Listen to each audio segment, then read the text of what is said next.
I'm back. My name is Odie and I'm here for another brand new unboxing. And what we have here is the Powerbeats Pro. So it's been a year since this headphone came out. So the question is, does it still worth it in 2020? Side note, this headphone is on sale for half the price. So I bought one to unbox for you guys. And before anything else guys, please subscribe on my channel, support my page, hit that like button or the thumbs down button, and comment if you have any question. So without further ado, let's get it on! So ayan po siya guys. Kita nyo po, yan yung top. Yan po yung front. Meron po siyang picture ng earbuds mismo. Yan yung side, back, and yan yung other side. So let's start the unboxing. So tanggalin po natin yung box. Meron po tayong Powerbeats Pro. So nakalagay po dito is battery up to 9 hours wireless play. Wow. And 24 hours with charging case. Also, sweat and water resistant earphones, adjustable secure fit air hooks, and on-ear control for music and calls.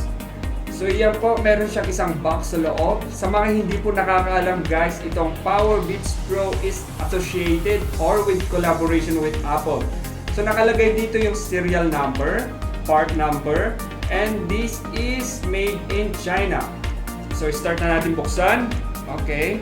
So ayan po siya. Yung una po na makikita natin is yung casing. Tanggalin po natin. Lagay muna natin dyan. So, may divider siya. Lagay din natin dyan.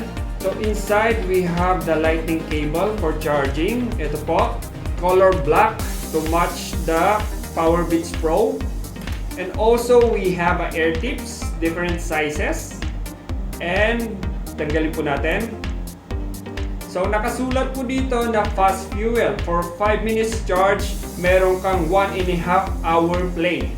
So inside, we have the sticker and also 1-year warranty, safety and handling, and manuals.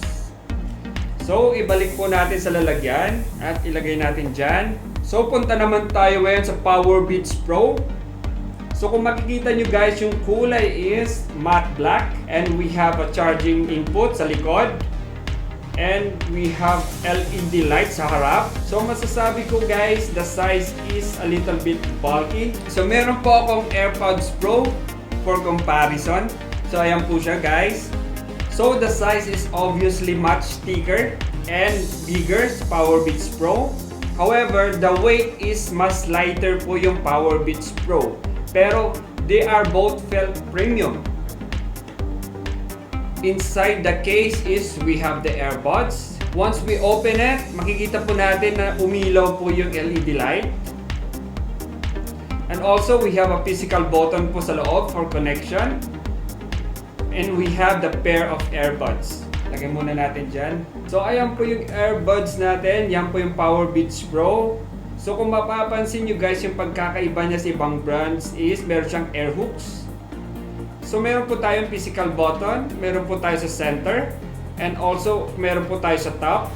So dito mo po i-control yung volume, and dito naman po para sa navigation ng music or calls. And they are labeled right and left, ayun po, pero maliit lang po yung pagkasulat. Also we have a removable air tips, ayan po, natatanggal po siya. So yan po yung laman niya guys, wala po akong napansin na power brick for charging. So, subukan na po natin siyang i-connect sa cellphone or sa tablet. So, nandito po guys yung iPods Pro 2018. Dito po natin siya i-attempt na i-connect. So, ibalik po natin siya sa casing muna. So, i-open po natin and boom! That's it! So, we are ready for connection. Connect. Press and hold the bottom inside the charging case for 5 seconds. Okay. Connecting. Ayan. So katulad din po siya guys ng AirPods na makikita natin yung charge power ng Powerbeats Pro at saka yung casing. So that's it. Subukan po natin guys. So this Powerbeats Pro is intended for athletes. Kaya meron po siyang air hooks para naka-secured siya sa tainga natin at hindi po siya basta-basta nahuhulog. So left and right. Kilite. So ayan po, once na sinuot nyo po, maririnig kayo na beep sound. Guys, tignan nyo po yung itsura. Ayan.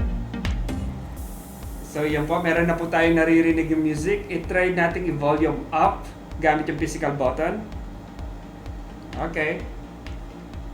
Guys, nakalimutan ko i-mention kanina that this Powerbeats Pro has the same chips with second generation AirPods and the AirPods Pro. Kaya kung sa sound quality is pareho lang po sila. Continue natin.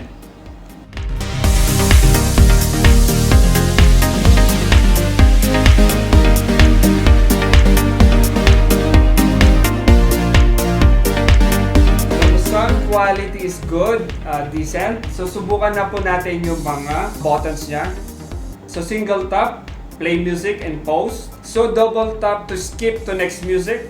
And triple tap to skip backward. So long press to activate Siri. And dito rin po natin i-control yung calls. So this Powerbeats Pro guys is compatible din po siya sa mga Android users natin. So wala ka pong kailangan na i-download the application. I-pair mo lang po siya sa Bluetooth and ganun po kabilis. Pwede mo na siyang gamitin.